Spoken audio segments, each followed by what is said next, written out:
Hey everybody, what is going on? I hope you guys are all doing well, and welcome to another tutorial video. In this video, I'll be explaining to you guys how you can use a green screen in Clipchamp, so let's get right into it. Firstly, what you want to do is, of course, get the green screen that you want to play and get a video that you want to overlay the green screen over. For example, I have this tutorial that I have done previously, and I will be using this to overlay a green screen over it. And as you can see, I have this green screen of dinosaurs, which I will add into the timeline itself.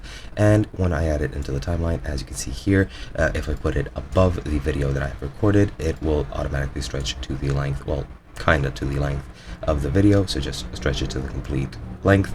And you want to make sure that it is above the video. You want to overlay the green screen over, and once it is over it, you need to click and select the actual video that you want to filter out the green screen of. And once it's here, you want to click on that and go into effects, and then from here you want to locate the green screen effect, which, as you can see here, just click on it and make sure you modify the screen threshold and the screen color. If I set it to red, as you can see, it will filter out only the reds. If I set it to green, it'll filter out the green.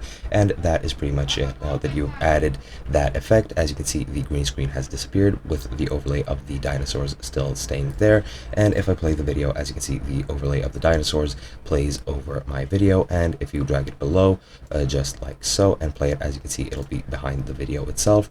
But that is pretty much how you use green screens in Clipchamp. Hope you guys enjoyed, and I'll be seeing you guys in another video.